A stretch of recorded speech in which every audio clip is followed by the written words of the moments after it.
Thank you for joining me for another Quick Hits conversation. I'm Dr. Robyn. With me today, I have Atif Agha, Ursula Manvatkar, and James Lee.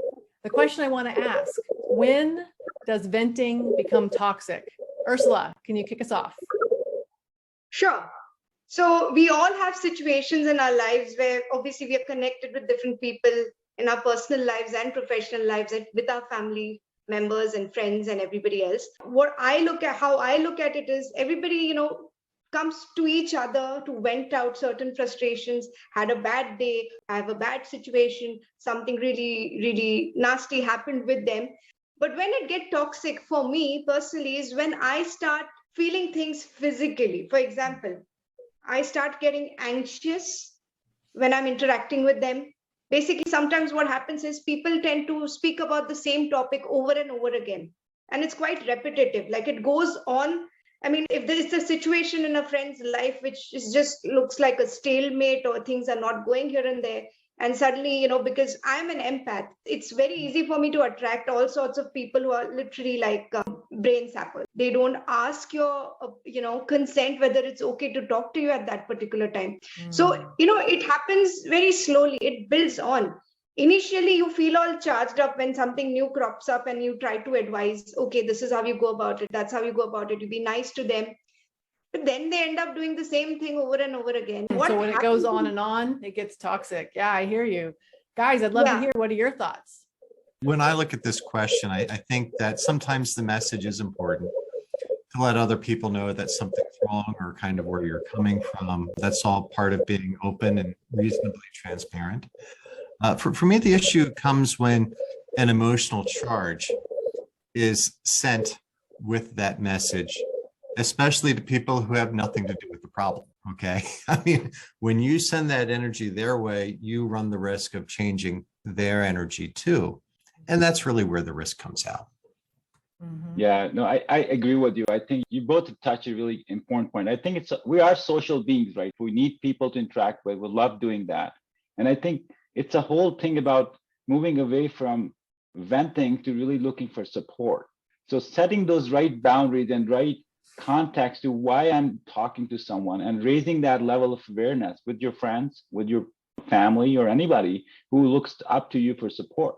So setting that just from the get-go, I'm here for you. I want to listen if you have a problem. But if you are stuck in a repeating problem and I've not taken my advice seriously in the past, I'm not interested in further discussion. So I think that's where you can stop that toxicity. That's a really important thing for me. We all have too many things to do. We got to set the right boundaries with our friends, but we got to be there for them. It's important. Yeah, I kind of have a rule that if you come to me 3 times in a row complaining about the same thing and you're not doing anything about it, you need a therapist. And while I'm qualified to do that, that's not what I do. And I tell my clients that, and I tell my friends that. You get 3 times before I'm like, all right, fix it, do something about it. Yeah. So what do you do, Robyn, when your friends get stuck? When they get stuck in a loop of complaining and it's no longer venting. Right. Oh, at that point, I tell them, you're no longer venting, you're just complaining. What are you going to do about it? And I have a couple of friends where I've drawn lines and said, you cannot talk to me about this situation anymore. I don't want to hear it till you change it. We all have people that are like that, right? We come across it. I think it's about learning and getting to the next level of how do I build stronger relationships? It's important to understand things that we hear affect us.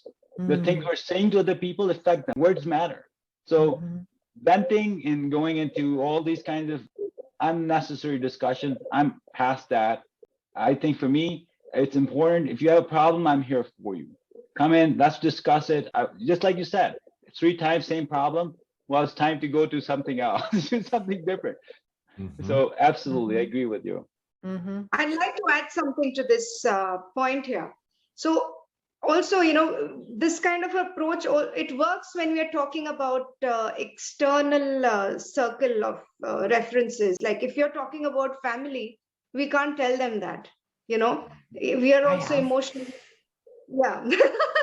So you're a therapist, you're professional about it. But obviously people like us, we don't know how to deal with this thing. Sometimes somebody in a position of authority, let's say like a parent or a spouse you're really connected to, and it's hard to see them go through a situation which is traumatic At the same time, if you tend to be a person who likes to sacrifice your own wellness, I mean, it just happens. It just happens very slowly. Mhm. So I think we need to segregate like where it is coming from and at what level we draw boundaries. But from external source, let's say I'm talking about friends, I'm talking about colleagues.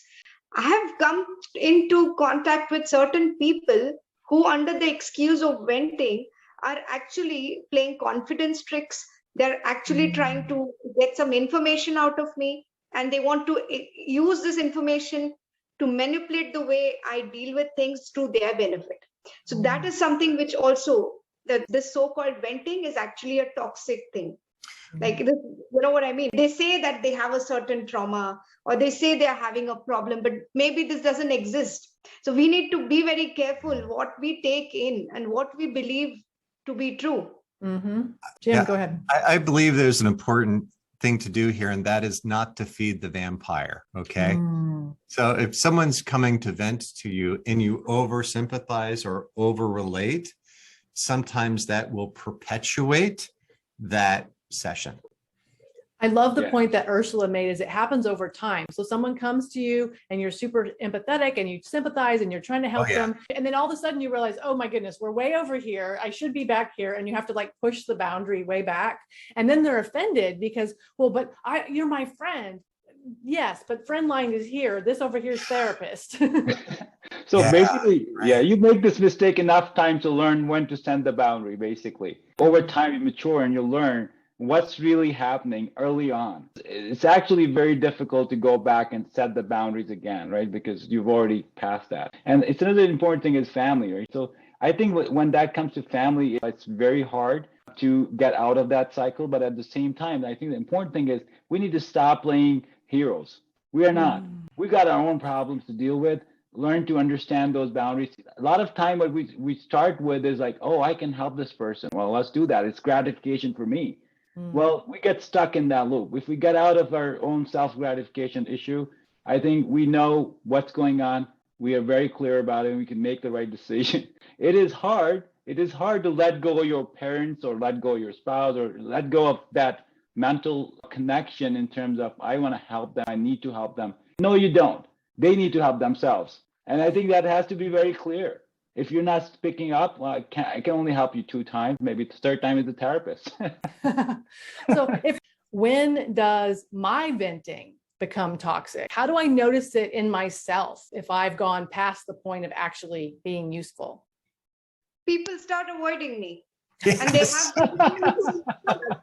have They're not picking up the calls. Exactly. I mean, they have situations when I was much younger, where you go through a heartbreak or something, and you don't realize that you're actually repeating the same thing. You tend to sometimes take the friendship for granted. Yes, I have been in a position where people have tried to avoid me because probably I had nothing else to talk about, because maybe a new situation I was dealing with. It's hard sometimes when you don't have a circle. In the background, which I come from India, and I know this much with Asian families and cultures, we are not very in the old school ones. I don't know about the new, but the older generations, we are not very open with our family, with our parents. We don't talk about relationships. These things are all hush hush. So if certain things happen, the only people you can talk to are your female friends or anybody else that you're close to. And after a point, for them also, sometimes they like a new gossip thing, or some drama is happening in somebody else's life. So they entertain those kind of discussions. But when they realize, oh, it's getting a bit too much, and then they slowly start avoiding you. They will not even change the topic. They just cut off.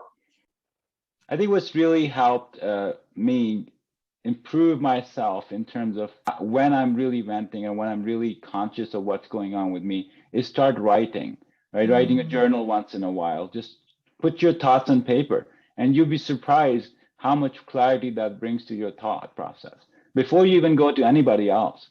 Say, I'm looking for this advice, because it's so easy to just get stuck in this infinite loop of, I'm feeling bad, I don't know what to do. This is what happened to me, and I'm looking for advice. 2 different things. Yeah, very true. Jim, did you have any thoughts about how you notice? Well, first of all, I thought Ursula had a great point there. I can't really beat that one. But something that I wanted to bring up is sort of this idea of what happens when you over-identify with your problems and your problems become part of your identity. Sometimes it's hard for people to let go of that, and you need to be aware that you can do that. Yeah, what a great place for us to end a 10-minute conversation. Thank you so much for having it with me. And I look forward to speaking to each of you again really, really soon.